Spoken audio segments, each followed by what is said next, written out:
The whole class laughed when Preston taped Cameron's handmade gift to the whiteboard with "Holiday Hoodrat" scrawled across it in red. The teacher didn't scold anyone. She just erased it in silence, eyes never meeting Cameron's. But that night, Cameron found a wooden sketch in his late father's journal, and everything changed. What he carved next made the nation choose a side.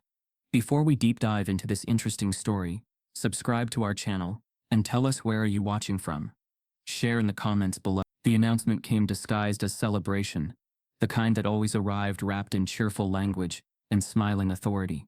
Mrs. Fletcher stood at the front of room 2121, her hands clasped, the winter decorations behind her glowing softly against the polished white walls. Paper snowflakes hung from the ceiling, and a banner stretched across the board reading "Holiday Creativity Challenge," written in red marker that looked freshly uncapped. The class buzzed with anticipation before she even spoke, as if everyone already understood that this was not just another assignment, but a moment to perform, to be seen, to prove something. Cameron Brooks sat 2 rows from the back, shoulders slightly hunched, his backpack resting at his feet like a quiet anchor.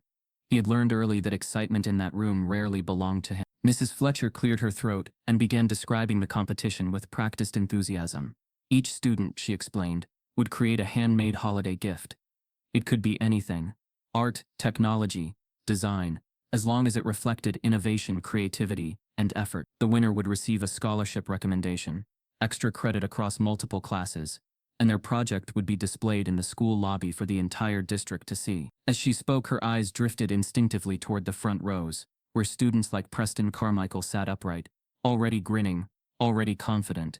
Cameron noticed how her gaze lingered there, how it skipped past him as if his desk existed in a separate dimension. The room erupted the moment she finished. Chairs scraped back, voices overlapped, and ideas spilled out in excited bursts. Someone talked about using their dad's 3D printer. Another mentioned custom electronics ordered from overseas. A girl near the window joked about hiring her cousin, who worked in design. Cameron remained still, his hands resting on the edges of his desk. He felt the familiar tightening in his chest, the sense that something heavy had just been placed on him without his consent. For most of the class, this competition was a playground.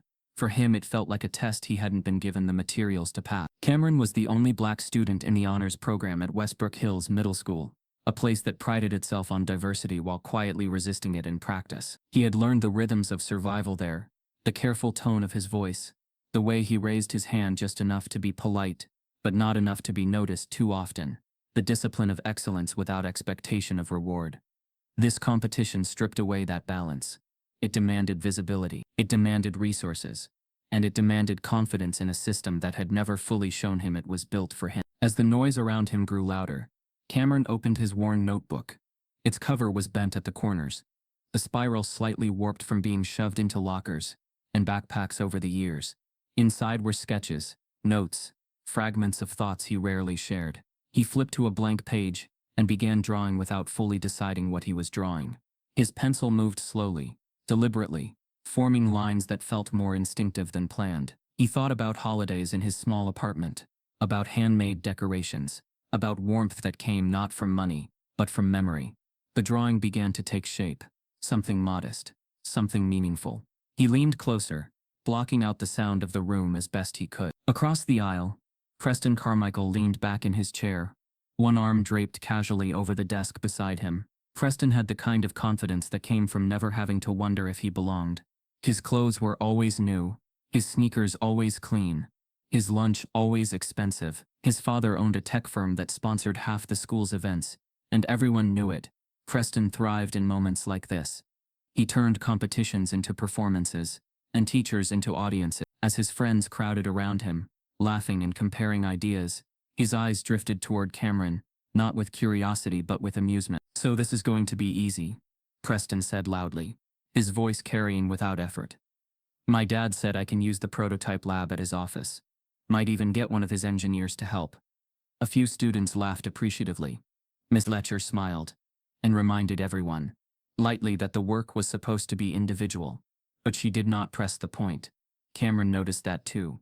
He always noticed what went uncorrected. Preston's gaze lingered on Cameron's desk, on the notebook, on the careful way Cameron's hand moved across the page. Something about the quiet focus seemed to irritate him. He leaned over just enough to see the sketch, and let out a soft chuckle. "What's that supposed to be?" he asked, not bothering to lower his voice. Cameron froze for a moment, his pencil hovering above the paper. He didn't answer right away, hoping the question would dissolve into the noise of the room. When Cameron finally looked up, Preston was already smirking. "You know," Preston continued, "this is a competition, not arts and crafts day." His friends snickered. Cameron felt heat rise to his face, but he kept his expression neutral. He had learned that reacting often made things worse. He closed his notebook slowly, the sound of the cover snapping shut louder than he intended. Mrs. Fletcher called for attention again, reminding everyone of the submission deadline and the judging criteria. She emphasized originality and effort, her voice bright and encouraging. Cameron listened carefully, clinging to those words as if they might offer some protection. Originality, effort, those were things he could give. He told himself that quietly, repeating it like a promise. Still, the weight in his chest did not lift. As the class period drew to a close, the excitement did not fade. Students clustered in groups, already planning meetups, sharing resources, boasting about what they would bring. Cameron packed his things methodically, slipping his notebook into his bag with care. He could feel eyes on him, could sense the invisible line that separated him from the rest of the room. When he stood to leave, his chair scraped softly against the floor, a small sound that somehow felt too loud. As he moved toward the door, he heard his name. At first it was barely audible, a whisper carried on the edge of laughter. Then it came again, louder this time, stretched out as if it were a joke. Everyone was meant to understand. Cameron paused, his hand resting on the doorframe. He didn't turn around, but he didn't need to. The laughter that followed told him everything he needed to know. The sound filled the room, sharp and careless, echoing off the walls decorated with holiday cheer. Cameron stood still for a moment longer, his back to them, feeling the weight of that laughter settle deep inside him. He stepped into the hallway without looking back, unaware that this was only the beginning, and that the name they laughed at would soon become impossible to ignore. The day after the contest announcement, Cameron entered room 2. He sat alone, notebook unopened, eyes fixed on the windows where frost was blooming in soft fractured patterns. The sunlight cut through it in sharp beams, casting shadows that sliced across his desk like bars. From behind, he could already hear the clatter of Preston's entrance, laughter that didn't ask permission, footsteps that seemed louder than everyone else's. It wasn't just noise, it was presence, and it always demanded space. Mrs. Fletcher walked in precisely at the bell, her heels clicking across the tile with the precision of someone who never rushed, never stumbled, never apologized. She wore her usual sweater with holiday embroidery, a little bell pinned at the collar that jingled softly when she moved. To an outsider, she looked like the perfect teacher, organized, warm, involved. But to Cameron, her perfection was armor, and her smiles weren't for him. "Preston, I love how you're already brainstorming," she said as she passed his desk, where a sleek laptop was open to a mock-up of a holographic gift tag. "That's what I mean when I say innovation." Her tone was lit up like a tree, and the compliment hung in the air long after she passed. She didn't pause at Cameron's desk, didn't notice the sketch he was refining, or maybe she did, and just didn't care. Cameron didn't need a full week to see the pattern, he'd lived it. The rules in Mrs. Fletcher's classroom weren't written anywhere, but they echoed loud enough to sting. Rule 1, if you're rich, you're inspired. Rule 2, if you're black, you're being helped. Rule 3, asking questions is fine, unless you ask too many, and don't look like her. Every day the line got sharper. Cameron watched Preston's group receive validation for even the smallest contributions. When one of them drew a digital bow for their design, Mrs. Fletcher called it brilliant visual synergy. When Cameron explained his intention to carve something by hand, her response was less celebration and more suspicion. We'll see how realistic that is." When he raised his hand to clarify the materials policy, she replied flatly, "It's in the guidelines, Cameron," then turned away before he could respond. The deeper he invested in his design, the more resistance he encountered. His supply bin mysteriously ran out of glue sticks. The exact sandpaper he needed was suddenly borrowed by another group, then never returned. Mrs. Fletcher never looked directly at him when he asked for replacements. Instead, she pointed vaguely toward the back cabinet and said, "If we have any left." The cabinet was always locked. Preston, on the other hand, strolled in late with a USB drive in hand, and received rounds of encouragement.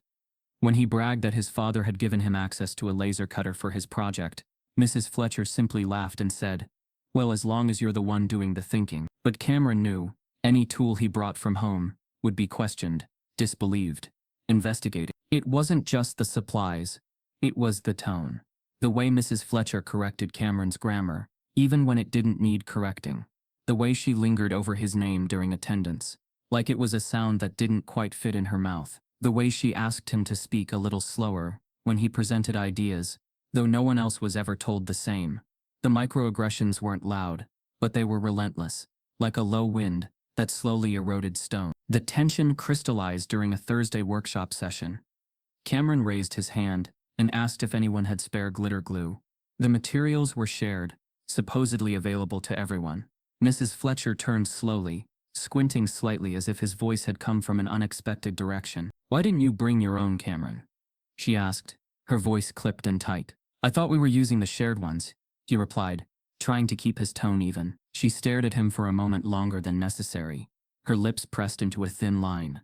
"We're trying to encourage responsibility," she said, her words coated in false patience. Then she turned to help a girl whose project was literally being assembled for her by 3 friends. The moment slid into the air like cold steel. Around him, Cameron heard Preston whisper something that sparked soft chuckles. He didn't catch the words, but the glance that followed told him they were about him. Again, always. That evening, Cameron sat at the kitchen table long after dinner. The soft clink of dishes in the sink behind him. His mother moved around quietly, trying not to disturb his focus, but she kept glancing his way. She saw the frustration on his face, the tight jaw, the restless tapping of his pencil. He didn't speak much, didn't complain, but his silence said more than words ever could. She finally sat across from him and slid a mug of cocoa onto the table. "Don't let that school steal your fire," she said softly, her voice heavy with history.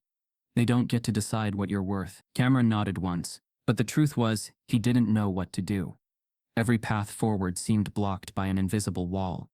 He didn't want to give up, but he also didn't know how to keep pushing when the system was built like a rigged game. His project mattered, not because of grades or scholarships, but because it was his. It was his story, and he felt it slipping from his hands. He needed something that reminded him where he came from, something that reminded him who he was before the school hallways tried to shrink him. That night, unable to sleep, he wandered into the attic. Dust hung in the air like fine ash. The single bulb overhead cast a pale yellow light over boxes, bags, and forgotten furniture. He hadn't been up there in years. In the corner tucked beneath a pile of old coats, he found it, a cedar box, smooth but worn, with his father's initials carved in the lid. His fingers trembled slightly as he opened it. Inside were tools, small, delicate, clearly loved. There were also sketches, folded papers, and a bound journal filled with hand-drawn designs and notes. Cameron sat cross-legged in the attic, turning each page like it was sacred. His father's handwriting danced across the paper, confident, looping, warm. But it was one page near the back that stopped him cold. A drawing of a gift, elegant in its simplicity, a carved wooden lamp shaped like a bird, wings folded upward, glowing softly from the center. His father had labeled it the spirit light. Below the sketch, a note in faded ink, a light that remembers where it came from, for the boy who will carry this forward. Cameron's throat tightened. He closed the box gently, holding it to his chest like it was fragile and burning all at once. He had just decided to build the spirit light when he heard a soft creak behind him. Someone else was in the attic. Cameron didn't turn around right away. The creak behind him had been subtle, soft enough to be missed by anyone not already on edge, but distinct enough to freeze his breath. Still sitting on the attic floor, journal in hand, he held perfectly still. Then came the voice, soft but steady. "You found it." It was his mother. She stood at the top of the attic steps, backlit by the hallway light behind her. She wasn't surprised to see him. Her eyes fell to the cedar box in his lap, and something passed between them, an understanding that didn't need to be spoken. Cameron nodded once, the journal still clutched in his hands. "I was waiting for when you'd be ready," she said, her voice thick with something heavier than just memory. She stepped forward and sat beside him on the creaky floorboards, brushing dust from her jeans. "Your father kept everything. Even when he was sick, he worked on those designs. He wanted you to have a piece of him to carry forward." Cameron flipped to the sketch again. The spirit light. The image had seared itself into his mind, already. The Sankofa bird, carved with its head turned backward, wings arched like a cradle, was meant to hold a small orb of warm light in its belly. It wasn't flashy, it wasn't modern, but it radiated depth, culture, history, emotion. The bird itself, he would later learn, symbolized the idea of looking back to reclaim what was lost, a West African emblem his father had written about in long, passionate notes scattered throughout the journal. "It's beautiful," Cameron murmured, more to himself than to her. His mother rested her hand on his back. "It's yours now, just like it was his, and his father's before him. That light comes from a long line of hands that were told they'd never build anything worth remembering." The words hit harder than Cameron expected. He ran his fingers across the paper, tracing each line his father had once drawn. It wasn't just a design, it was a legacy. And in that moment, the humiliation of Miss Fletcher's class, the mocking laughter, the missing supplies, they all sharpened into resolve. He would build the spirit light, not to win, not even to prove anyone wrong, but because it was the only thing that felt true. He spent the rest of the night studying the journal like scripture. His father had detailed everything: measurements, wood types, tool suggestions, notes scribbled in the margins, explained the reason behind every curve, every symbolic carving. His dad hadn't just wanted to make something beautiful, he wanted to make something that told a story when words weren't enough. Cameron memorized the materials list. He even found old sketches of other gift ideas his father had made for family and friends. Wooden angels, custom nativity scenes, a menorah carved for a neighbor who celebrated Hanukkah. His work was steeped in cultural exchange and love. None of it had ever been recognized by a school competition. But that wasn't why he created. He created to That night, Cameron didn't sleep. The attic air was cold, but his mind burned with focus. He cleaned the tools, organized the scattered nails and chisels, and began sorting wood from leftover planks stored in a plastic bin beside the cedar box. The wood wasn't fancy, it was scrap, but it was solid, real. It would do. By morning his fingers were sore, and he had dark circles under his eyes. But he felt something he hadn't in days. A quiet fire inside him, lit by inheritance. As he dressed for school, he placed the journal carefully into his backpack, tucking it between textbooks and folders like a secret he wasn't ready to share. Not yet. When he stepped into room 214, the smell of peppermint air freshener hit him first. Holiday music played softly in the background, a string quartet version of Jingle Bells that felt too bright for the weight he carried. He made his way to his seat quietly, the same seat that always felt like it existed just outside the circle of belonging. He opened his notebook and began sketching again, refining the design with new eyes, adding details his father hadn't included. He planned how he'd carve the wings, how he'd hollow out the center for the light, how he'd stain the wood to bring out its natural depth. He didn't see Preston approaching until his shadow fell across the page. "What's that supposed to be?" Preston's voice oozed with amusement. Cameron closed the notebook a second too late. Preston had already seen it. He squinted down at the sketch and tilted his head. "That a bird? Looks like it's choking on an egg." A few nearby students laughed, not loud, but enough for Cameron to feel it. Preston leaned closer, voice low and mocking. "You sure this is a holiday gift? Looks more like something from one of those soul food restaurants." The words weren't shouted. They didn't need to be. They slid under Cameron's skin like splinters. "What's it made out of? Scrap wood and wishful thinking?" Preston smirked. "Let me guess, gonna light it up with a flashlight and some duct tape?" Cameron stared straight ahead. His jaw clenched, but he refused to flinch. Not today, not over this. Preston waited for a reaction, and when he didn't get one, he laughed like he'd won something. Then he strutted back to his desk, tossing a glance over his shoulder that dripped with dismissal. Mrs. Fletcher walked in seconds later, clapping her hands for attention. "Good morning, everyone. Hope your ideas are coming together. Remember, your prototypes are due by the end of next week, so use your time wisely." Cameron didn't look up. He kept his eyes on the page in front of him. The one Preston had just insulted. The one that held his father's vision. The laughter still echoed in his ears, but it no longer drowned him. It fueled him. As Mrs. Fletcher continued talking, Cameron opened his backpack and slid out the journal, laying it flat on the desk. A few students noticed and leaned in, curious. But this time he didn't hide it. He started copying the notes again, deeper into his new sketch. Not for anyone else's approval, for his own protection, for his father's legacy. But as he turned to the last page of the journal, tucked into the seam, a faded envelope fell out, addressed to Cameron Brooks, "To be opened when you're ready." Cameron couldn't stop staring at the envelope. Its edges were yellowed, soft from time and dust, but the ink was sharp, his name written in thick black letters that hadn't faded with the years. To be opened when you're ready. He held it in both hands for a moment, before slipping it back into the journal, tucking it deep between the pages. Whatever it held, he wasn't ready yet. Not now, not while he still had to make it through another day in a classroom that measured students not by imagination, but by income. When he arrived at school the next morning, the building felt colder than usual. The heating system hummed with the same tired noise, but the chill seemed to come from something deeper than broken vents. His walk through the hall was quiet, until he turned the corner near the lockers, and froze. They were laughing. A group of students had gathered outside room 214, pressed together like pigeons around a dropped sandwich. At first he couldn't tell what had drawn them in.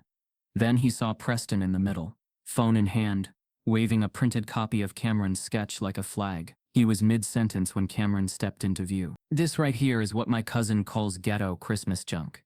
Preston's voice rang out above the low thrum of hallway noise. Confident, lazy, cruel. He flipped the paper for effect. "Tell me this isn't something you'd find at a yard sale next to a busted stereo and expired eggnog." The laughter that followed wasn't hesitant. It was full and clean, the kind that people only give when they believe they're on the safe side of the joke. And in that moment, Cameron wasn't a person to them. He was a punchline. He stood still, notebook in hand, eyes locked on Preston. Someone nudged another student, whispering, "That's him. The bird boy." Another voice added, "Didn't even use real software. Just pencil sketches like it's 19. Cameron's ears rang. The hallway was a blur of faces, some grinning, others pitying, but no one stepped forward. No one said, "That's enough." Preston spotted him and didn't miss a beat. "Yo, Cameron, didn't mean to steal your spotlight, man. Just trying to get you some early feedback." He winked. "Constructive criticism, right?" Cameron said nothing. His hands tightened around the notebook, until the spiral bit into his palm. He walked past the group without breaking stride, though he felt every eye on him. His shoulders didn't shake. His face didn't crack.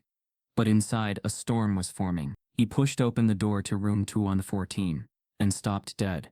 It was taped to the whiteboard, a printed copy of his sketch, blown up, full page. But someone had scrawled across it in thick red marker, "Holiday hood wrap." The letters were slanted and angry, rushed but unmistakable. Underneath, someone had added a crude drawing of the Sankova bird, with a noose around its neck. It wasn't just vandalism. It was erasure. A mock execution of something sacred. Cameron didn't move. He didn't need to. The image was already burned into him. Behind him, the door swung open, as other students began to trickle in. The laughter slowed. A few gasps broke through the room, as more eyes locked onto the board. Some looked away. Some stared too long. No one said a word. Mrs. Fletcher entered a beat later, carrying a cup of coffee and her lesson binder. She walked straight to the front of the room and paused. She looked at the board.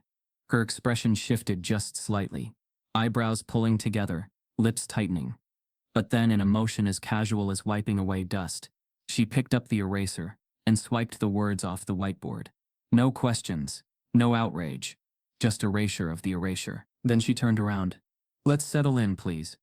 We have a lot to cover today." Cameron blinked. That was it. Not a single word about what happened. Not a mention of racism, of cruelty, of lines being crossed. The message was clear: move on. Forget it. Don't cause trouble. He sat down slowly, the noise of the room returning in whispers and notebook flutters. But he didn't hear any of it. All he could hear was the silence of authority, the kind that doesn't need to shout to be violent. His notebook sat closed on his desk. He stared at it like it was a wound. This design wasn't just a project anymore. It was now a battlefield.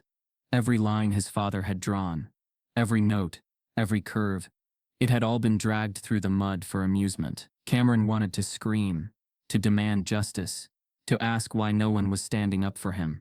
But his voice had been taught not to raise itself in classrooms like this. Preston sat 2 rows ahead, grinning without looking back.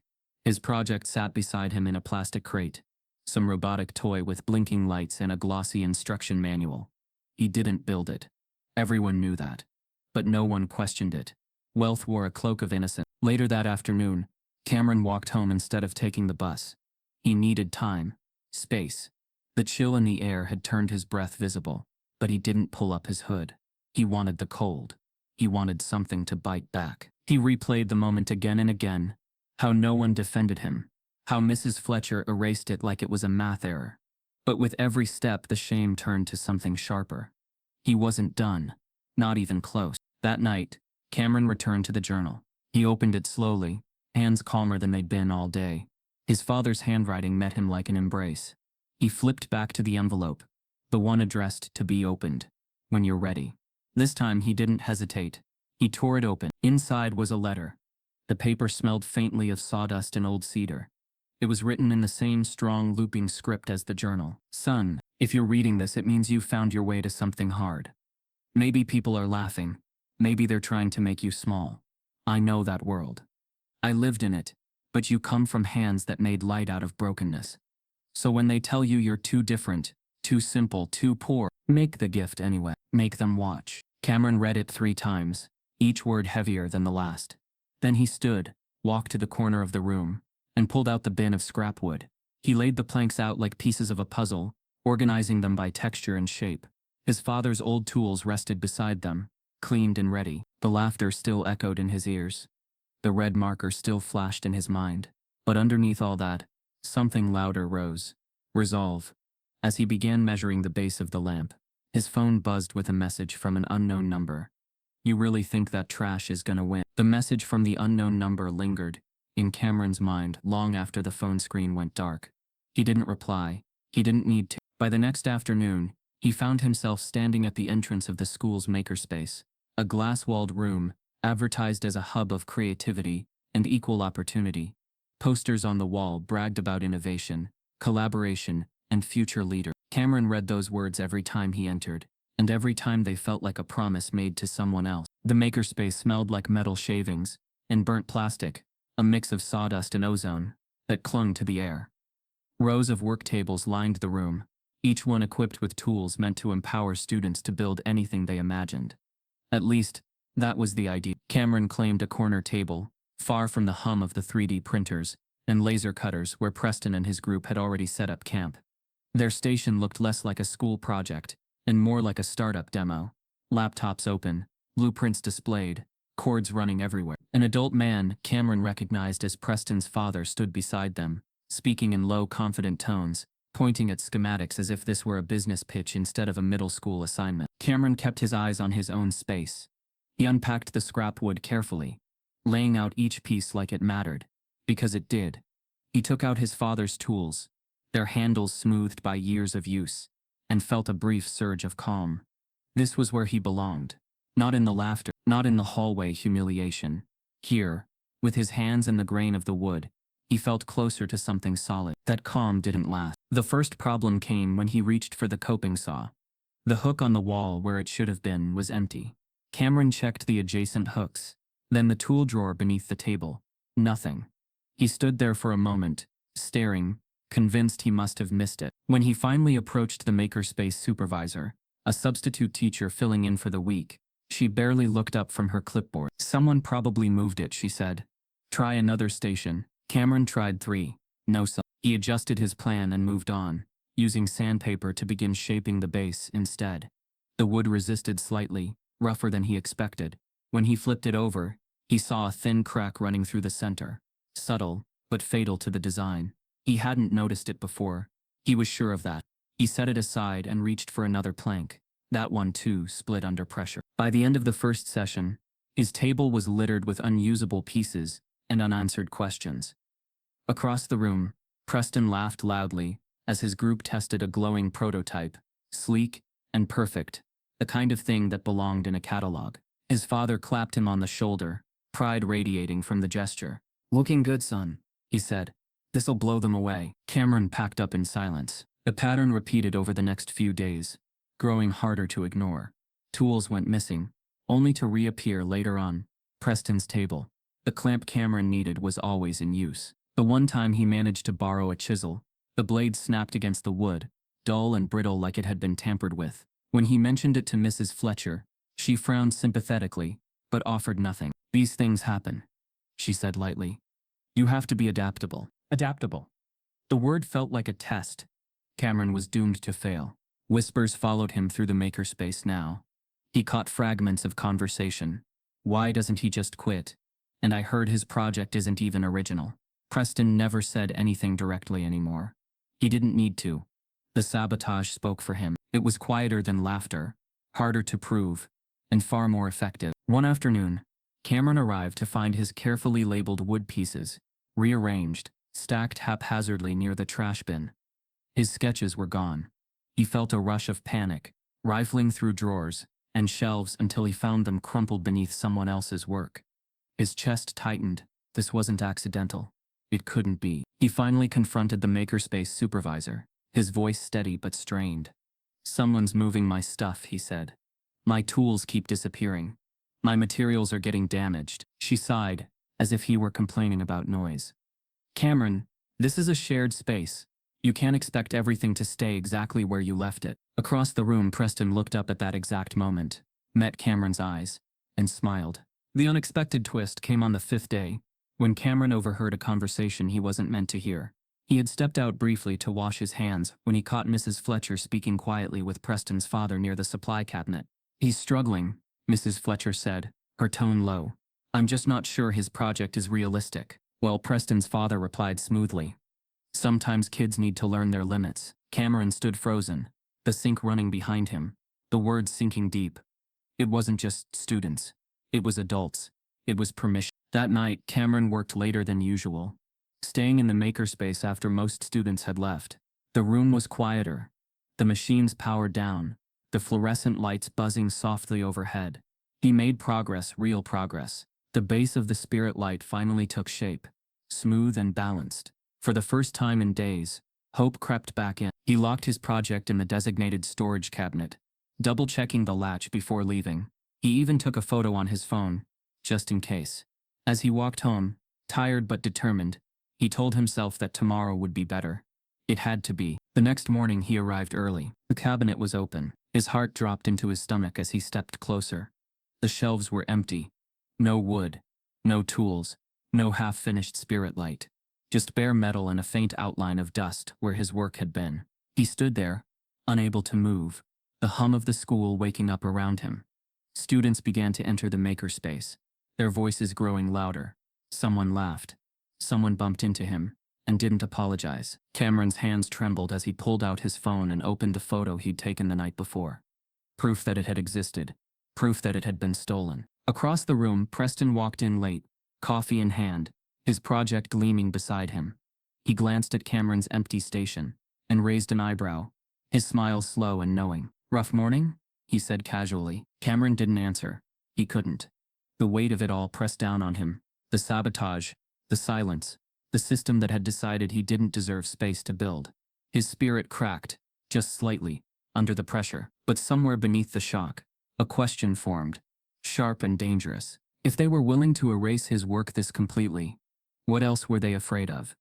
As Cameron turned away from the empty cabinet, his phone buzzed again with a new message containing a photo of his stolen project, sitting on someone else's table. Cameron didn't remember how he got home. The walk blurred past him like he was underwater, snow crunching beneath his shoes, streetlights flickering like silent witnesses, the cold biting his fingers but never quite matching the numbness in his chest. When he finally reached his front door, he didn't go inside. Not right away. He stood on the porch, fists clenched, breathing hard, staring out into the night, as if he could pull his stolen project back just by willing it. His mother opened the door quietly. She didn't say anything at first. She just looked at him, really looked like she knew something inside him had changed. And maybe it had. Something that once bent was starting to harden. Cameron stepped inside without speaking, and walked straight through the house to the garage. The scent hit him first. Sawdust, metal, oil, old sweat.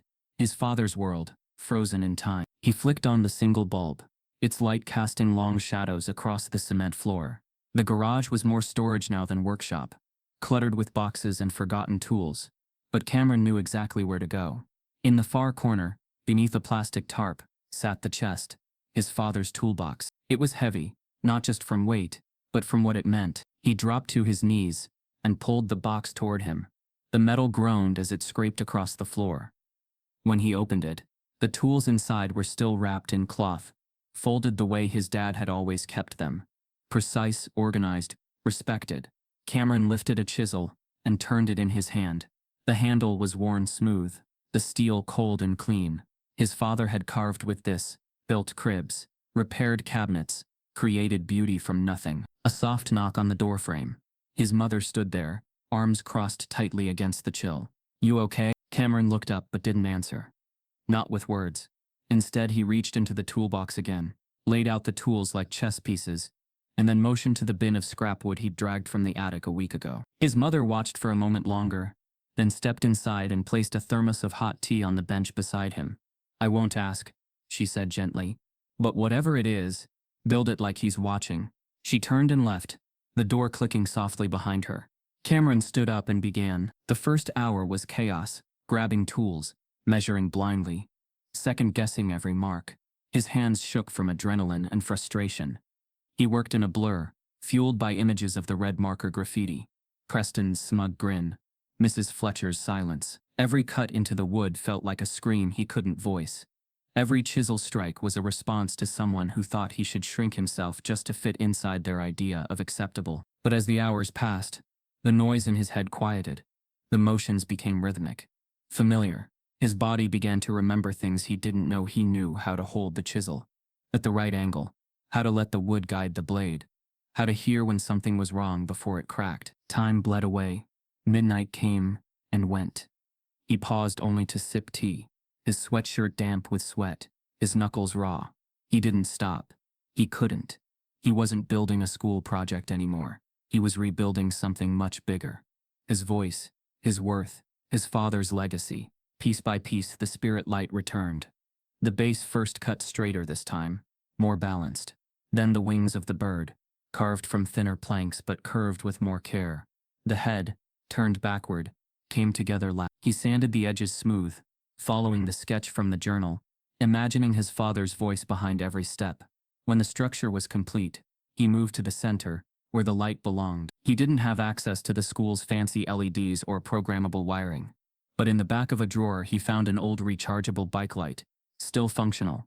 He pried it open, carefully rewired it, and placed it inside a hollow glass sphere he had found in a donation bin from a local thrift store. It fit perfectly. When he flicked the switch, a soft, warm glow spilled through the bird's carved chest. Cameron stood back, breathless. It wasn't perfect, but it was beautiful. The light wasn't just brightness. It had soul. It danced through the curves of the wood, casting shadows across the garage that looked like wings stretching outward. For a second, Cameron thought he saw something. Just a flash. His father standing in the doorway, arms crossed, nodding once. He blinked, and the vision was gone. Outside, snow began to fall. Tiny, quiet flakes that melted against the garage window. Inside, Cameron sat on the floor beside the finished piece, fingers still trembling from the hours of work. His clothes were stained with glue and dust. His eyes burned from lack of sleep. But he didn't feel tired. He felt awake in a way he hadn't in weeks. The message came again. This time, a different number. "Hope you like watching all your hard work go missing. Maybe you'll finally quit." Cameron stared at the screen, then deleted the message without replying. He looked back at the spirit light. Let them try. Let them watch. The next morning, he wrapped the lamp in soft towels, tucked it carefully into a repurposed backpack with reinforced sides, and made the slow walk to school. Snow had blanketed the sidewalks, quieting the world. Every step crunched with purpose. He walked through the main doors without looking around, without slowing down, and entered room 214 as the first bell rang. Students were still arriving, backpacks slammed against desks. The projector was flickering to life. Mrs. Fletcher stood at her desk, arranging rubrics. No one noticed him at first, until he set the spirit light down at the front of the classroom. The glow cut through the fluorescent light. Soft amber, alive. The bird's wings curved upward as if it were lifting something invisible from the room. The head turned over its shoulder, carved with such quiet sadness it made the room feel like a memory. Someone gasped. Preston, halfway through unzipping his backpack, froze mid-motion. He stared at the lamp, then at Cameron. His mouth opened slightly, but no words came out. For the first time in weeks, the class didn't laugh. They didn't whisper. They just looked. Even Mrs. Fletcher blinked, her expression unreadable. She opened her mouth to speak, but whatever she meant to say never made it past her lips. And then, from behind Cameron, a voice rang out, sharp, loud, and furious. "That's mine. He stole that from me." The accusation hung in the air longer than anyone expected. "That's mine. He stole that from me." The words echoed against the whiteboard and settled into the corners of the room like dust that refused to be wiped away. Cameron didn't turn around. He didn't need to. He knew whose voice it was, knew the confidence it carried, the way it assumed belief before evidence. Mrs. Fletcher's pen froze mid-mark on her clipboard. A few students shifted in their seats, eyes bouncing between Preston and the glowing bird at the front of the room, as if waiting for the room itself to choose a side. "What are you talking about?" Mrs. Fletcher finally asked, her tone thin, uncertain. Preston shrugged with practiced ease. "I mean, look at it. She disappeared for a day, then shows up with something like this. My dad's lab had something similar last year. Maybe he took pictures, or maybe someone helped him." He paused, letting implication do the work. "I just think it's weird." Cameron felt the familiar heat rise again. But this time it didn't choke him. He stepped forward, placing a hand lightly on the spirit light, as if grounding himself. The warmth from the amber glow seeped into his skin. "It's not yours," he said, his voice steady. "And it's not new." Mrs. Fletcher hesitated, then nodded toward the front. We'll address concerns after presentations. For now, let's proceed." Her eyes flicked to the door, where the assistant principal stood with a clipboard, already observing. The decision wasn't neutral. It was postponement. It was containment. Presentation day unfolded like a showcase of advantages masquerading as talent. One by one, students took the floor, unveiling projects polished by access and amplified by adult hands. A drone wrapped in tinsel hovered flawlessly, its creator explaining coding features he barely understood. An augmented reality card triggered animated reindeer when scanned by a phone app developed by someone's older sibling. A set of 3D printed jewelry sparkled under the lights, each piece identical, precise, machine perfect. Applause followed each reveal, enthusiastic and uncritical. Miss Fletcher beamed, scribbling praise, nodding approvingly. Cameron watched without envy. He felt something else, distance. These projects dazzled, but they didn't speak. They didn't remember. They didn't carry anything heavier than novelty. He glanced at the spirit light again, its glow unchanged, patient. When Preston presented, the room leaned forward. His project arrived on a rolling cart, wires tucked neatly beneath acrylic casing, a sleek display blinking with programmed patterns. He spoke confidently about innovation and scalability, about future applications and market potential. His father stood near the door, arms folded, smiling faintly. Mrs. Fletcher's applause came first and lasted longest. And finally she said, clearing her throat, "Cameron." The room shifted, not loudly, just enough. Cameron lifted the spirit light with both hands and carried it to the center of the room. The weight was reassuring. He set it down carefully and let the glow speak before he did. The amber light spread across the desk and into the room, softening edges, warming faces. Even the hum of the fluorescent lights seemed to recede. He didn't rush. He didn't perform. He placed his hands at his sides and met the room's gaze. "This is called the spirit light," he began. "It's hand-carved from reclaimed wood. The bird is a sankafa, an African symbol that means looking back to move forward." A few students exchanged glances. Unsure, Cameron continued, his voice gaining texture. "The light in the center represents memory, what we carry, what we're told to forget." He spoke about his father without naming the pain outright. About learning with his hands. About how gifts didn't have to be expensive to be meaningful. About how black craftsmanship had always existed, even when it wasn't credited, even when it was mocked. He explained the curves, the choice of wood, the way the light was designed to glow softly rather than shine harshly. "It's meant to be a reminder," he said quietly, "that value isn't always loud." Silence followed, not the awkward kind, but the attentive kind. A student in the front row leaned closer. Someone near the windows wiped their eyes without realizing it. The spirit light didn't flash or move. It simply existed, unwavering. Preston shifted in his seat. His earlier confidence had thinned, replaced by a tight jaw. He raised his hand abruptly. "So you're saying this is like, cultural?" The word came out clipped. Cameron nodded.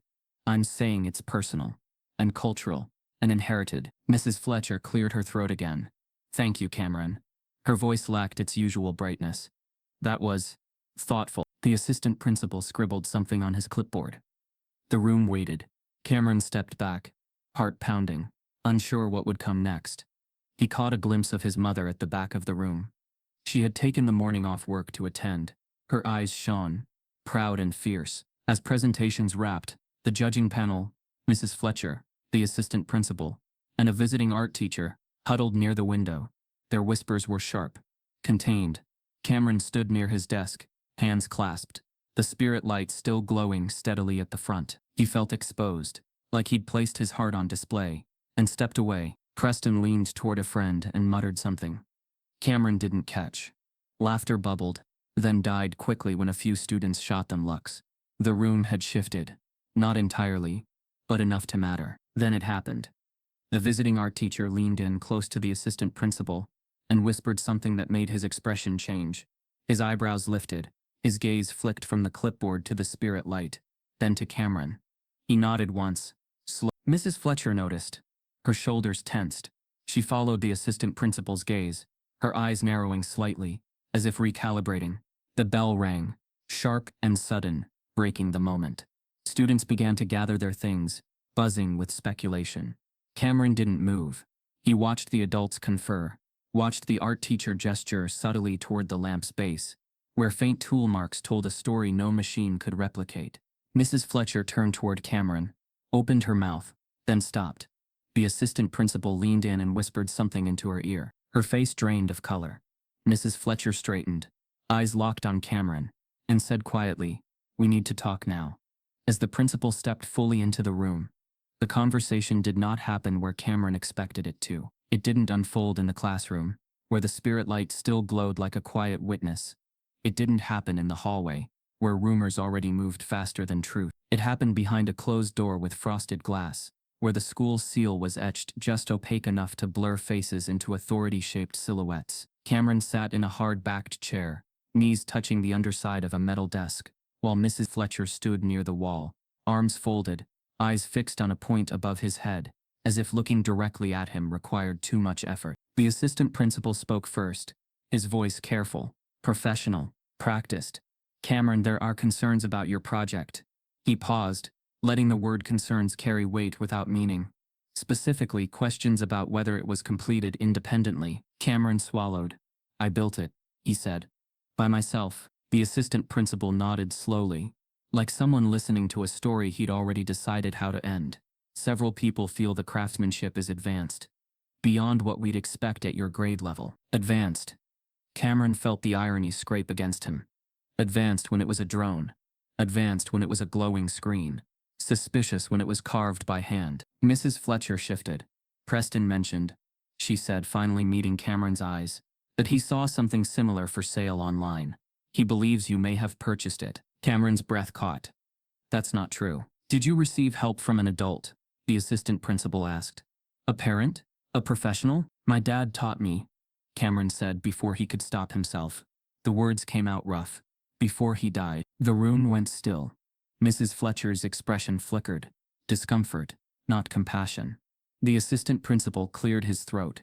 "We're very sorry for your loss," he said, in the same tone used for canceled field trips and schedule changes. "But that doesn't answer the question." Cameron felt something in him tighten, a knot pulling inward. He wanted to explain the journal, the tools, the nights in the garage. He wanted to tell them how the spirit light was older than this school, older than their suspicion, but he could feel the imbalance pressing down on him, the way explanations from someone like him were always treated as defenses, never truths. They escorted him from the room like a formality, not a punishment, but the hallway felt longer than before. Students watched as he passed, some curious, some satisfied. By lunchtime, the story had already changed shape. Cameron heard it in fragments as he walked. He cheated, his mom probably bought it. Figures. Preston didn't need to say anything. His silence did the work. He sat with his friends, laughing too loudly. Confidence restored. When Cameron glanced his way, Preston raised his eyebrows in mock sympathy, a performance so subtle it was almost admirable. The official notice arrived that afternoon. An investigation, temporary suspension, of judgment. Cameron's project would be removed from display pending review. The spirit light was unplugged and boxed, its glow extinguished, like a candle pinched out by fingers that never touched the flame. Cameron watched from the doorway as a custodian carried it away. No one looked at him. His mother arrived within the hour. She didn't shout. She didn't cry. She listened. first to Cameron, then to the administrators, her face growing more still with every word. When the assistant principal suggested that Cameron might avoid further complications by withdrawing from the competition voluntarily, she leaned forward, palms flat on the table. "You're accusing my son of cheating, because you can't imagine he built something beautiful," she said evenly, "and because another child with resources said so." "That's not what we're saying," Mrs. Fletcher replied quickly. "It is," Cameron's mother said. "You just said it politely." The hearing was scheduled for the following week. A school board review. Formal. Final. Cameron was allowed to attend class but barred from the makerspace. He sat through lessons like a ghost, present but unseen, his notebook filled with sketches he wasn't sure he'd ever show again. Each day felt heavier than the last, the accusation clinging to him like a stain he couldn't wash out. At home, the garage stayed dark. Cameron didn't touch the tools. He didn't open the journal. He didn't want to risk loving something that could be taken away again. His mother watched him quietly, worry etched into every movement, until one evening she made a call he didn't hear. The school board meeting took place in a room too large for the truth it was meant to contain. Fluorescent lights hummed overhead. The American flag stood in the corner, its presence ceremonial and distant. Cameron sat beside his mother at a long table, hands folded, spine straight across from them. Administrators shuffled papers. Preston sat with his father 2 rows back, relaxed, confident, already victorious. The assistant principal presented first, outlining the irregularities, the craftsmanship, the missing tools, the alleged online purchase. Preston was invited to speak. He stood easily, voice clear. "I just thought it was suspicious," he said. "I mean, no offense, but some people don't have access to that kind of skill. I saw something similar online. That's all." No one asked what kind of people he meant. Cameron's mother rose next. She spoke calmly about her son's dedication, about the journal, about the tools. She offered to present evidence, photos, notes, timestamps. The board members listened, faces neutral, already tired. Then the door at the back of the room opened. An elderly man walked in slowly, leaning on a cane polished smooth by years of use. His hair was white, his suit old but pressed, his posture proud despite the weight of age. He didn't look at the board. He looked straight at Cameron. "I'm his grandfather," he said before anyone could stop him. "And I'd like to speak." A murmur rippled through the room. The board chair hesitated, then nodded. The old man stepped forward, each movement deliberate. He placed his hands on the table and leaned in slightly, eyes sharp despite the years. "My son was a woodworker," he began. "So was my father. So was his father before him. We built because we weren't allowed to buy. We carved because no one would sell us beauty." He reached into his jacket and pulled out a photograph, faded, creased. He held it up for the room to see. It showed a younger man, Cameron's father, standing beside a wooden lamp, shaped like a bird, light glowing softly from within. "This," the grandfather said, voice steady, "is the spirit light, and it existed long before this competition did." Preston shifted in his seat. The room fell silent, the weight of history settling in. The board chair leaned forward, eyes fixed on the photograph, and said, "Mr. Brooks, where did you learn this design?"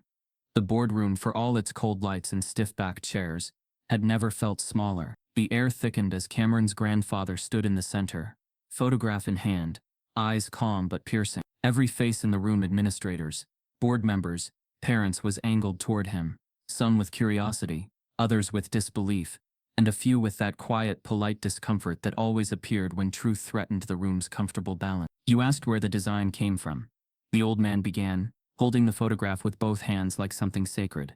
"It came from a back porch in Georgia, 1947. My father made the first one during a blackout. No electricity, no lights, just his hands and a block of cedar he carved by moonlight. He said we needed something that didn't depend on anyone else to shine." Cameron sat up straighter. He had never heard this part of the story. The old man turned the photo toward the board, then placed it carefully on the table. "That lamp there," he said, pointing to the faded image of Cameron's father at age 12, holding a wooden bird nearly identical to Cameron's spirit light, "was carved before your makerspace was ever imagined, before 3D printers, before competitions and rubrics and accusations." He pulled out a second photo, this one black and white, brittle at the edges, of himself as a boy, sitting cross-legged in front of a similar lamp, hand on the chisel, smile wide. "We weren't allowed in art schools, weren't offered apprenticeships, So we taught each other. From hand to hand, generation to generation, we built in basements and sheds, under oil lamps and candlelight, because the world didn't believe we could make beauty. The room was still. Even Preston's father, who had leaned forward with smug intent earlier, now sat with arms crossed, jaw tight. My grandson didn't steal a design, the grandfather said, voice cracking now, not from weakness but weight. He inherited it. One board member cleared her throat. Mr. Brooks, we appreciate the history. But there's a question of how this applies to the current rules. It applies, the grandfather replied, because rules should protect integrity, not punish it. If Cameron had submitted a project covered in LED strips or driven by a smartphone app, no one would have questioned its origin. But because his hands shaped wood, because he reached back into heritage instead of reaching for a credit card, you assume he cheated. The words were not loud. They were deliberate, surgical, and they cut through the room like glass cracking under heat. Mrs. Fletcher shifted uncomfortably, then spoke up. We never questioned his background. Only the execution. The grandfather turned toward her, gaze unflinching. No, you questioned his belonging. A murmur rippled across the crowd. Preston's father began whispering furiously into his son's ear, but neither moved to speak. The silence from their side of the room was beginning to feel like retreat. Cameron, still seated, felt something unexpected building in his chest. Not anger, not relief. Recognition. The realization that he wasn't alone in what he had carried. That this wasn't just about his project. It was about all the rooms like this one. Quiet rooms where suspicion always found its way to the darkest skin. A new board member, younger and visibly shaken, leaned toward the chairperson and whispered something. The chair nodded slightly, then looked toward Cameron and his grandfather. We've heard enough, she said, her voice sharper than before, almost rattled. We'll take a brief recess and reconvene with a decision. The room emptied into soft murmurs and slow steps. Cameron's mother placed a hand on his shoulder. He looked up at his grandfather, who simply nodded once and sat beside him, cane resting across his lap. The weight stretched. Long minutes passed. Cameron watched Preston pace, eyes darting toward his father, who now sat stiffly, scrolling through his phone with shallow anger masked as calm. Miss Fletcher stood near the coffee table, her arms wrapped tightly around her midsection, face unreadable for once. When the board returned, the air in the room shifted again. Everyone could feel it. The chairperson unfolded a piece of paper and read aloud, without drama. After reviewing the evidence and testimony, we have found no indication of misconduct. Cameron Brooks' project is authentic and original. The accusations of plagiarism are unsubstantiated, and the spirit light will be reinstated into the competition. Cameron exhaled, his shoulders relaxing for the first time in days. A few people clapped, hesitantly, politely. His mother squeezed his hand. His grandfather smiled but did not celebrate. His expression remained firm, almost defiant, as if justice wasn't a gift. It was overdue, but before the relief could settle, the chairperson continued. However, due to final scoring from the official rubric, which includes points for presentation technology, engineering complexity, and team collaboration, her voice faltered slightly. The overall winner of this year's competition remains Preston Carmichael. The room didn't react. Not immediately. There was a pause, a collective breath held. Cameron's head tilted slightly. He didn't flinch, didn't blink, just nodded once, slowly. Preston's eyes widened. His mouth caught somewhere between shock and smirk. His father slapped a hand against his shoulder too hard to be casual. But Cameron, the chairperson added, almost hastily, will receive an honorable mention, and his project will be displayed permanently in the front office, as a symbol of perseverance. There it was again, that word, perseverance. Another prize that sounded like pity. Another gesture without weight. Cameron stood. The room watched him, waiting for a response. Some show of gratitude, some flash of anger. He gave them neither. He looked at the board, then at the spirit light, still glowing softly in its box. He walked toward it, lifted it gently, and turned back to the room. This wasn't about winning, he said, his voice calm. It was about being seen. And with that he walked out. But just as he stepped into the hallway, a reporter waiting outside called out, Cameron, we just saw the footage. Are you aware your story's gone viral? Cameron didn't stop walking after the reporter's question echoed down the school's main hallway. He held the spirit light close to his chest, not for protection but out of reverence. The wood felt warm, like it still held his father's fingerprints somewhere in its grain. He heard the clicks of phone cameras, the rustle of reporters gathering outside the glass entrance, and the distant murmur of his name being passed from one voice to another. Some curious, others energized. But he didn't turn around, not yet. His mother caught up with him first, heels clicking against tile. "You okay?" she asked quietly. He nodded. But something in him trembled, not from defeat, not even from the injustice. It was something deeper.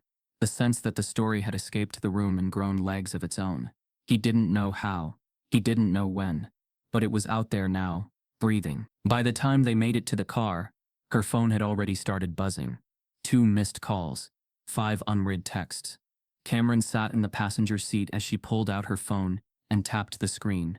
Her eyes scanned quickly, brows lifting slightly with each swipe. "Cameron," she murmured, holding the phone toward him. "Look at this." On the screen was a screenshot of a Twitter post, a video clip just 40 seconds long of the school board meeting. It showed Cameron's grandfather, standing tall and steady, holding the black and white photo while telling the origin of the spirit light. The caption read, "This black boy was accused of cheating because his handmade gift was too good." Then his grandfather showed up and dropped history in the room. This is what legacy looks like. Spirit light justice. The number of views beneath the tweet, refreshed in real time, 92K, 10 to 4K. Cameron blinked. His mother's voice was gentle, but alert. Someone posted it right after the hearing, and it's catching fire. The drive home was a blur of headlights and phone chimes. Notifications rolled in faster than she could read. Cameron didn't even have a public profile. No Instagram, no Twitter, no TikTok, but people had already found ways to reach him. His school email was flooded with messages from strangers, some outraged, others inspired, many echoing the same thing. "We see you, we believe you, we're sorry." By nightfall, the hashtag Gen Spirit Light Justice had exploded across platforms. Twitter was the epicenter. Thousands of users had reshared the original clip, adding commentary that turned Cameron's story into a mirror for the country's oldest wounds. They only believe in talent when it looks like them. Why is black excellence always interrogated, never celebrated? This is more than a lamp. It's a spotlight on the system. Then came the videos. Black artisans from across the country began posting clips of their own work, tagging Spirit Light Justice in solidarity. A woodworker in Baltimore showed a hand-carved stool his father had taught him to make at age 10. A sculptor in Atlanta posted photos of her studio saying, "Our tools are our inheritance, just like his." Celebrities took notice. A Grammy-winning singer tweeted, "Cameron Brooks, you are a light in a dim world. Keep building." A prominent film director reshared the video, writing, "Put this story in textbooks, not as a tragedy but as truth." And then, a twist no one expected. Preston's family name began trending, for all the wrong reasons. Someone had found old footage of Preston's father, at a tech conference, bragging about outsourcing code and design work to low-cost teams overseas. The comment, though made in jest, resurfaced with a sting in this context. His credibility crumbled in real time. Brand sponsors tied to his firm began issuing vague public statements about evaluating partnerships. A local press outlet released a short piece titled, "Westbrook's Golden Boy Accused of Smearing Black Student for Clout." Cameron's school tried to stay silent, but it was too late. The district's page was flooded with comments. Parents demanded explanations. Alumni shared their own stories of bias, under the same teachers. A petition began circulating, calling for Miss Fletcher's resignation, and a full audit of the program. Cameron sat in his room through most of it, phone buzzing constantly on the bed beside him. He didn't post. He didn't reply. He watched. There was something surreal about watching your own humiliation transform into a hashtag. Something overwhelming about having strangers declare you a symbol when you still hadn't caught your breath. He wanted to be grateful. But there was also grief buried in the validation. Grief that he had to be torn apart before people decided he was worth defending. Later that night, his mom knocked gently on the door. "You've got a call," she said, voice quiet. "A real one." He followed her into the kitchen, where she handed him the landline, their one concession to an older time. On the other end, a producer from a national morning show introduced herself with rehearsed warmth. "Cameron, we've been following the story," she said. "We want to invite you and your mother on air. Live. We think the country needs to hear this from you." Cameron's breath caught. "We'll cover travel, accommodations, all of it. The producer added, "Would you be open to that?" He glanced at his mom, who nodded gently. "Yes," he said, steady. "I think I'm ready." But even as he hung up the phone, the screen on his mom's cell phone lit up again. Another text, this time with a screenshot that made Cameron's blood run cold. It was a private group chat. Leaked. Screenshots showed students from his school, some he'd worked with in class, mocking him behind his back, messages calling him a media puppet, accusing his mom of playing the race card, and claiming the whole thing was a setup to ruin Preston's future. The final message in the thread read, "We should have finished what we started in that makerspace." The early morning sun had barely kissed the horizon by the time the first live broadcast began. Cameron sat beside his mother in a small TV studio in New York City, the spirit light resting on a low pedestal between them. Studio lights beamed down like a merciless spotlight, but there was something tender in the way the amber glow seemed to push back against the glare, its warmth softening the set's sterile white walls. His face was calm, composed, an appearance earned only through the nights of silence that followed humiliation at school. What viewers saw on camera was dignity. What he carried inside was depth. The host of the morning show introduced him as the teenager whose story had captivated an entire nation.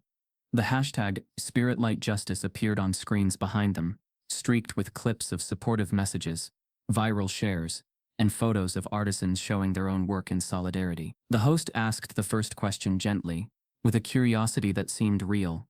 "Cameron, when you look at the journey that brought you here, what stands out the most?" Cameron took a slow breath and placed his fingers lightly on the spirit light's wooden base. It was familiar now, not just an object crafted by his hands, but a memory carried forward. "What stands out," he said quietly, "is that people saw something in each other through this, not just in me, but in themselves. People reached back into their own stories and shared them. That's bigger than any award." His voice wavered for a moment, just enough to let millions witness the weight and grace woven together in his truth. As the interview unfolded, camera after camera asked for his reflections. What did it feel like to be accused unfairly? Was he afraid to speak up? Did he expect so many people to respond? With each answer, the nation leaned in. Not because the story was simple, but because it was painfully human. There was no villain's silhouette, no cartoonish cruelty.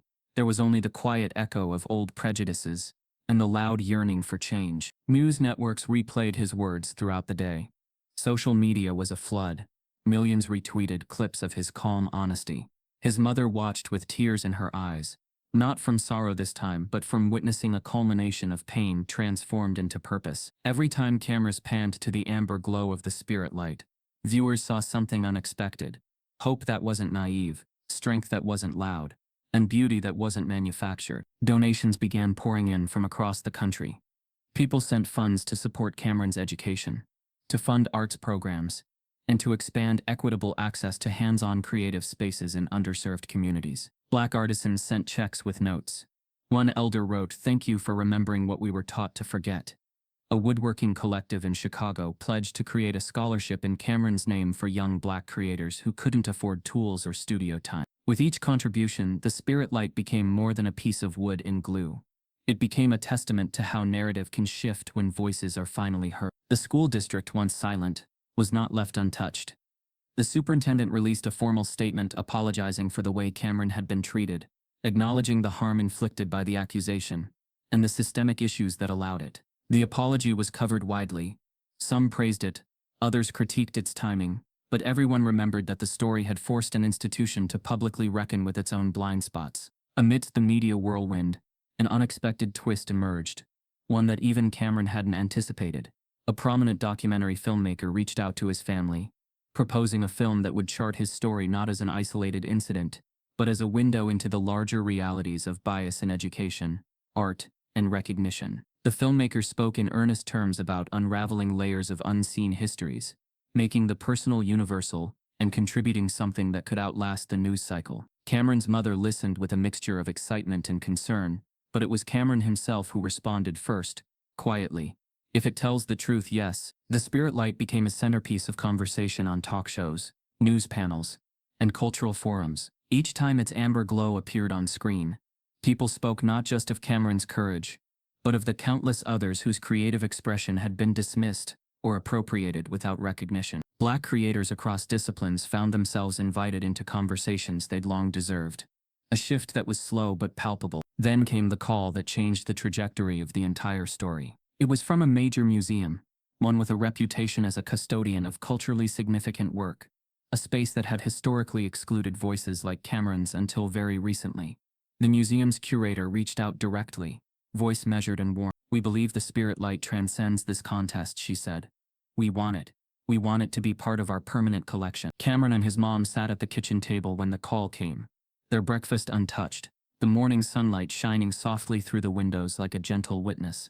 His mother's hand rested on his wrist, grounding him. Cameron didn't speak for a long moment, not because he was uncertain, but because the gravity of it all was settling in like shadows at dusk. "To be part of history," he finally said, barely above a whisper, "is different than being made an example." His mother nodded, pride glimmering in her eyes. "This isn't just about you anymore. It's about every story this light can help illuminate." He looked at the spirit light sitting on their countertop, its amber glow steady, soft, unassuming, and realized that it had become a bridge between personal pain and collective awakening. And his phone buzzed. A notification. A headline. One he wasn't prepared to read. The screen read, "Breaking. The museum's acquisition sparks national debate over cultural ownership, and who gets to tell whose story." The first cracks in Preston's perfect image appeared quietly. At first it was just a thread, an offhand comment under a viral post about Cameron's spirit light. A user with a tech background pointed out that Preston's flashy holiday project bore an uncanny resemblance to a product design filed in an international patent database 2 years earlier.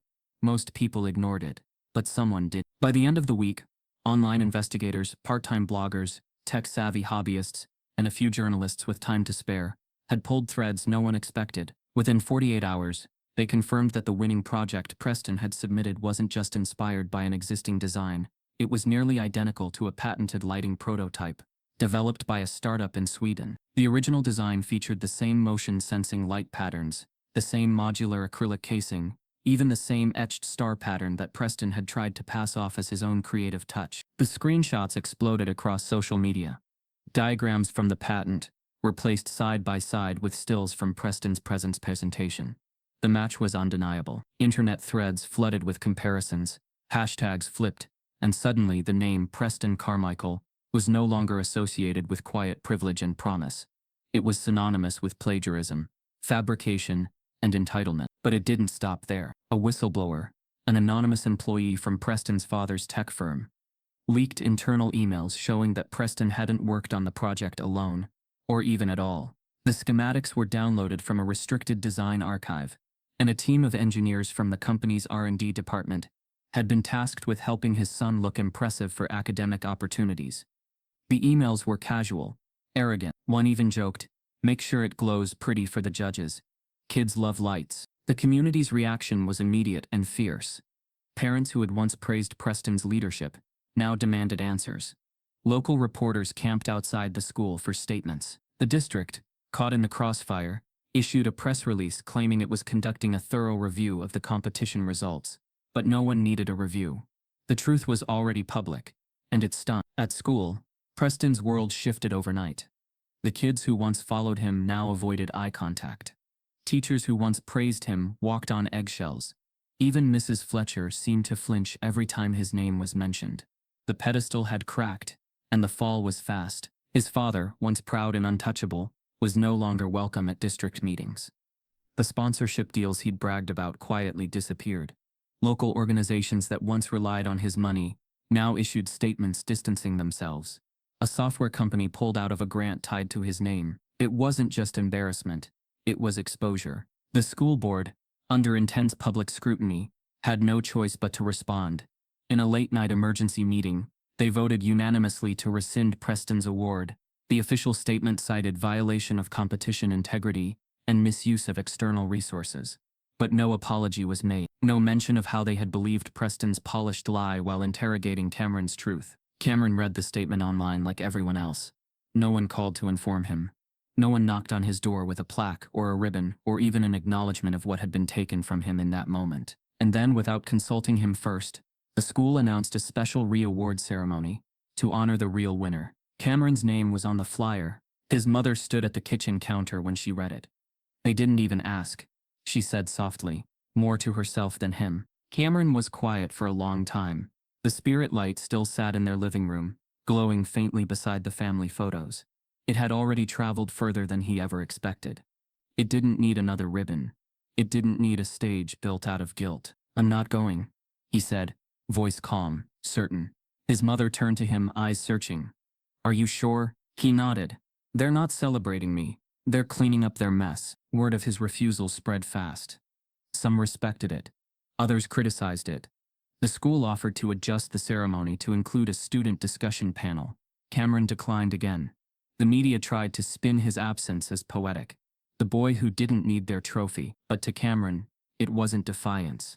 It was dignity. Unexpectedly, the twist came from Preston himself. 2 days before the re-award ceremony, a video surfaced on social media. Shot on a phone, slightly shaky. It showed Preston standing alone outside the school, looking thinner, more tired than before. He didn't speak with bravado. He didn't argue. He didn't shift blame. "I lied," he said, voice barely above a whisper. "My dad helped me cheat. I didn't think I'd get caught because people like me usually don't. We just get more chances." He looked straight into the lens. "Cameron built something real. I didn't. And I'm sorry." The video spread like wildfire. Not because of what was said, but because of who was finally admitting what everyone already knew. It wasn't absolution, but it was truth. And truth, no matter how late, changes things. The school's re-award ceremony went ahead without Cameron. The auditorium was packed, but the air felt hollow. A staff member awkwardly held up Cameron's award while reading a prepared speech. There was polite applause, no standing ovation, no genuine pride. Cameron, meanwhile, sat with his grandfather at a local gallery, where his spirit light was being temporarily displayed before heading to the museum. Dozens of people passed through that evening. Some stared in silence. Some wept. Some brought their own handmade pieces and placed them gently near the lamp like offerings. A girl about Cameron's age approached him, holding a small box she had carved herself. "I started woodworking after I saw your story," she said. "I never thought someone like me was allowed to take up space like that." Cameron accepted the box with a quiet nod. He didn't need a stage. He had something better. As he stepped outside into the night, his phone buzzed with a message from a name he didn't expect. "Harvard Design Department. We'd like to invite you to speak." The envelope was different. It didn't come with a courier or a sponsorship seal. It wasn't glossy or branded. Didn't bear the weight of an institution trying to save face or buy its way into the right side of history. It was pale blue, creased at the edges, and addressed in the most delicate cursive Cameron had ever seen. The name in the top left corner was unfamiliar at first, Miss Aura Blanche DeWitt, and the return address read Savannah, Georgia. Cameron held it like a breath. The house was quiet, his mother at work, the spirit light glowing as it always did, on the kitchen shelf beside his father's old journal. He sliced the envelope open with a butter knife, careful not to tear the page inside. The paper was thick, handwritten, ink slightly smudged in places, like tears might have rested there before it reached him. "Dear Cameron," the letter began. "I am 92 years old, and I have waited my whole life to see something like what you did. My name is Aura Blanche DeWitt. I am a black artist, a woodcarver, and a witness to too many stories like yours that never found air." Cameron leaned back in his chair, already breathless. "I watched your interview. I saw the spirit light, and I wept, not because it was beautiful, though it was, but because I recognized it. Not just the sankofa, not just the form, but the intention. You carried your father's memory into a space that was not built for you and made it impossible to ignore. That takes more than talent. That takes memory. That takes spirit." The letter continued, her handwriting looping in elegant curves, unbothered by age. She told him of her childhood in a segregated town, learning to carve in secret because the local school didn't allow black students to take art. She wrote about the way white gallery owners ignored her work, until one finally stole her design and sold it under a different name. She never stopped carving, never stopped teaching others, but she had stopped believing she'd see her craft honored in her lifetime, until now. "I have a studio in the woods, tucked behind the house where I was born," she wrote. "I still teach, I still create, and if you're willing, I'd like you to come here. Not just to learn, but to remember, to know where we come from, not through books, but through hands." Cameron had to pause. The weight of the words pressed against his chest, not heavy in a painful way, but in the way roots feel when they finally touch water. There was no mention of payment, no promises of fame, only an address, a handwritten phone number, and a final sentence that felt like an echo from his grandfather's testimony. You don't need permission to carve light, but if you want guidance, my door is open. Cameron stood up from the table and walked straight to the living room. His mother wasn't home, but he didn't need to ask her if he should go. He already knew her answer. Instead, he knelt beside the journal, his father's legacy, still thick with sketches and notes and fingerprints, and he placed the letter inside the front cover. Then he sat with it, the spirit light casting shadows against his face, and let the silence speak to him. That evening, he called Miss Aura. Her voice was low, raspy, touched with the musical lilt of coastal Georgia. She answered on the first ring, as though she'd been expecting the moment. They didn't talk long. She didn't need his resume. She didn't want a portfolio. Bring your journal, she said, and bring your silence. We do a lot of quiet work here. The next day, his mom bought him a plane ticket. I'll be fine, she said, brushing his cheek at the airport. Just send me a picture when you land, and tell Miss Aura thank you for seeing what others tried to erase. He packed lightly just a small bag, the journal, a few clothes, and the spirit light, wrapped in a wool scarf and nestled into his carry-on like a heartbeat. The TSA agents eyed it curiously, but said nothing.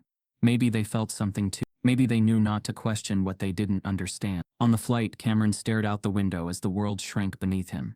The buildings, the headlines, the viral storm, they all looked small from up here. For the first time, he wasn't flying toward a stage or a camera or a ceremony. He was flying towards something real. He clutched the journal the way his grandfather once held old photos, like proof. He thought about how legacy isn't always loud.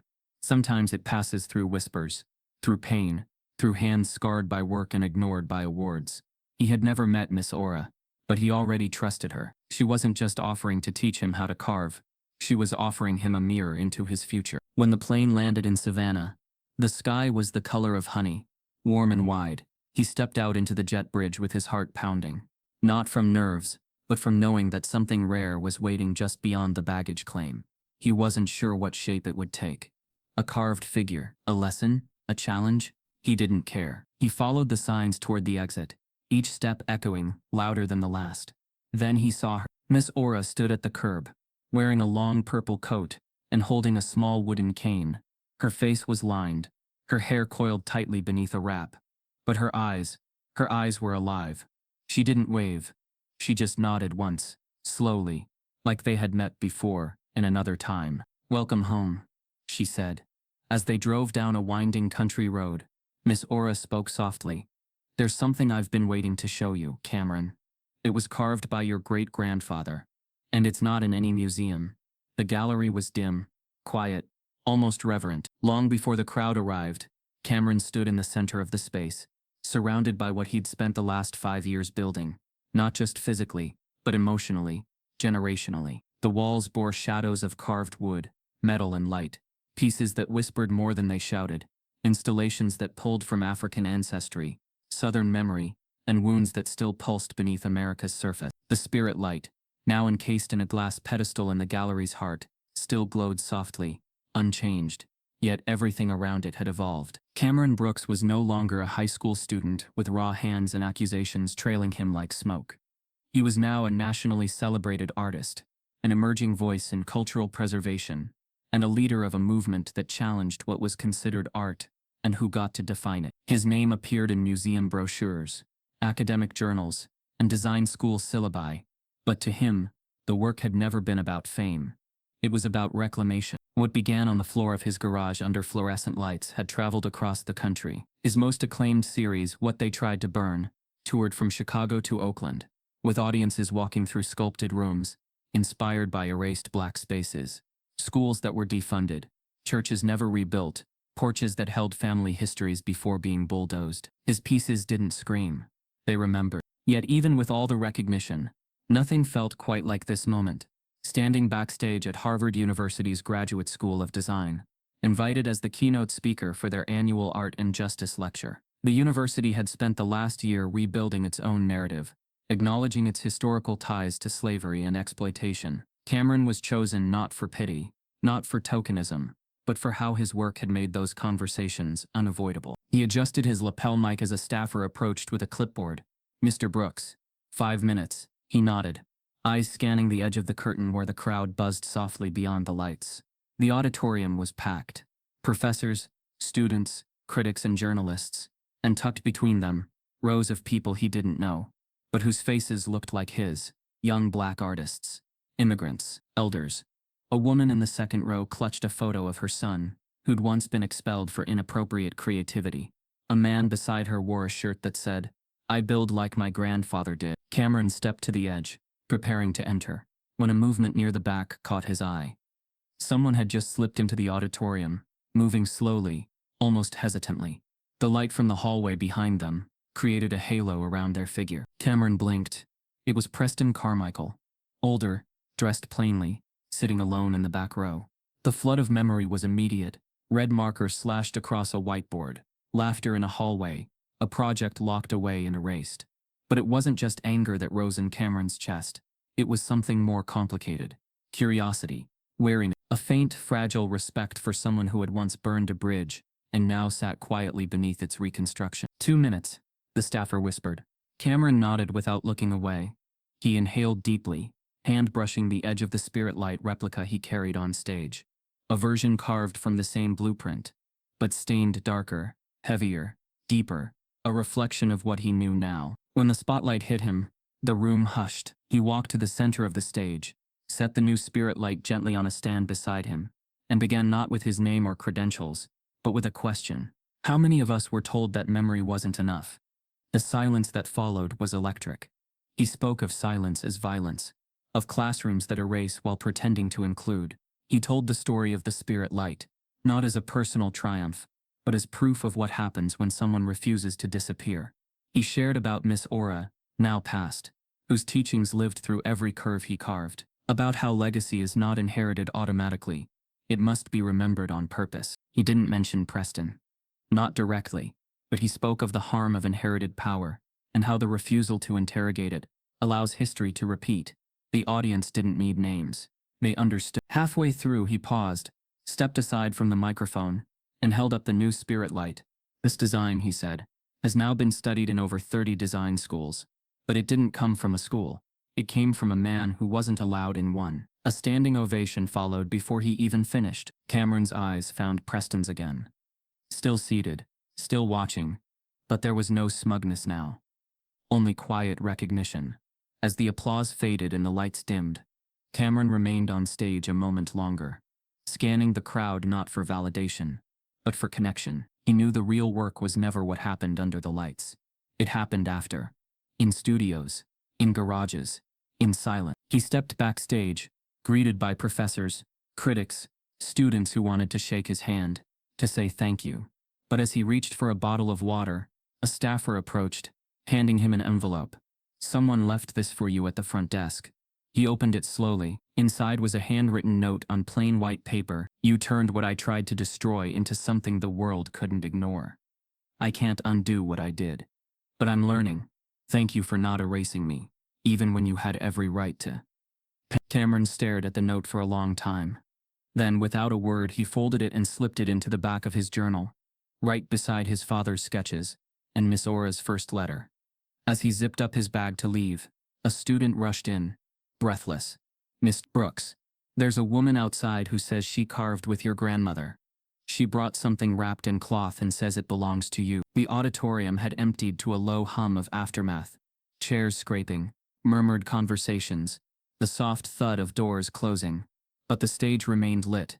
Cameron stood alone near the podium, hands resting lightly at his sides, the warmth of the spirit light replica still lingering beside him. He had just finished shaking hands with students and faculty, when a subtle shift rippled through the room. A few heads turned. A hush spread in slow motion, like breath being held without instruction. Preston Carmichael stepped forward from the aisle. He didn't approach the stage with confidence. He didn't smile. He didn't look for cameras. He moved carefully, as if the floor itself might give way if he stepped too hard. He wore no blazer, no emblem of status, just a plain jacket and an expression that carried the fatigue of someone who had finally stopped running from their reflection. A staff member started to intervene, but Cameron lifted a hand slightly. Not permission. Preston reached the microphone and stopped. He looked out at the remaining audience, students who had stayed, faculty who had leaned back into their seats, visitors who sensed something unfinished. His hands trembled. He steadied them against the podium. I didn't plan to speak, he said. His voice was quieter than anyone expected. But I realized if I didn't say this now, I'd be choosing silence again. The word again hung heavy. I was taught that success was something you take, Preston continued, swallowing. That if you have access, you use it. That people like me don't have to explain how things happen. We just show the result, and let others assume we earned it. He paused, eyes flicking toward Cameron, then back to the crowd. When Cameron built the spirit light, I didn't see art. I saw a threat, and instead of asking myself why, I used my privilege to erase him. A low murmur moved through the room. Not approval, not condemnation, recognition. I lied, Preston said. I lied because I could. I accused him because I knew who people would believe. And I watched institutions protect me while interrogating him. His voice cracked. I told myself it wasn't racism. I told myself it was competition. But the truth is, I benefited from a system that taught me my doubt was more credible than his truth. He stopped speaking for a moment, breath shallow, eyes glossy. When he looked at Cameron again, he didn't look away. I'm sorry, Preston said. I'm sorry for what I did to you. I'm sorry for the damage I caused. And I'm sorry that it took losing everything for me to understand how much I had been given without earning. Silence followed. Not the kind that demands applause, but the kind that demands reckoning. All eyes turned to Cameron. He stepped forward slowly. The echo of his footsteps measured and unhurried. He didn't reach for the microphone right away. He looked at Preston, not with anger, not with triumph, but with the clarity of someone who had already mourned the harm long before the apology arrived. Apologies matter, Cameron said, finally. His voice carried easily, calm and grounded. But timing matters too. He let that settle. I want to be clear about something, he continued, turning slightly so the audience could see him fully. Forgiveness is not a performance. It's not something owed, and it doesn't erase what happened. He glanced briefly at the spirit light. What happened to me wasn't just about one person. It was about a system that only questioned excellence when it came from someone who looked like me. A few heads nodded. A few hands tightened in laps. I listened to what Preston said. Cameron went on. And I believe he's telling the truth now. But the harm didn't come from one lie. It came from a silence that surrounded it. Teachers who erased instead of intervening. Administrators who delayed instead of defending. Peers who laughed instead of standing up. He turned back to Preston. I don't need you to carry my pain. I carried it long enough. What I need is for you and people like you to interrupt the silence next time. Even when it costs you. Preston nodded, tears slipping free without resistance. Cameron faced the audience again. Racism doesn't survive because of loud hatred, he said. It survives because of quiet permission, because of rules that sound neutral, and traditions that protect comfort. It survives when we mistake politeness for justice. He paused, then softened. But it also ends in small, deliberate moments. When someone chooses to believe a story that wasn't written for them. When they decide to make room instead of taking it. A woman in the front row wiped her eyes. A professor lowered his head. The room felt fuller than it had minutes earlier. Charged, awake, Cameron stepped back, not waiting for applause. It came anyway. Slowly at first, then rising, swelling into a standing ovation that wasn't for Preston's apology, wasn't even for Cameron's speech alone, but for the truth that had finally found air. The sound filled the space, reverberating against the walls. A collective acknowledgement of what had been endured, and what could be changed. Preston stepped away from the podium, eyes down, shoulders lighter and heavier all at once. He didn't look for absolution. He didn't linger. He left the stage quietly, carrying the weight of his words into whatever came next. Cameron remained. He looked out at the audience one last time, then down at the spirit light. He lifted it gently, the amber glow steady, unchanged by applause or controversy. For a moment, he imagined his father's hands guiding his own, his grandfather's voice steadying him, Miss Aura's laughter drifting through the quiet spaces of memory. Backstage, as the lights dimmed, Cameron gathered his things. The journal slid into his bag, pages worn but alive. The folded note from Preston remained tucked inside, not as a trophy, not as a burden, but as a marker of a moment, when truth arrived late, and still mattered. At the exit, a group of students waited. One asked how to begin. Another asked how to keep going when no one listens. Cameron answered simply, honestly.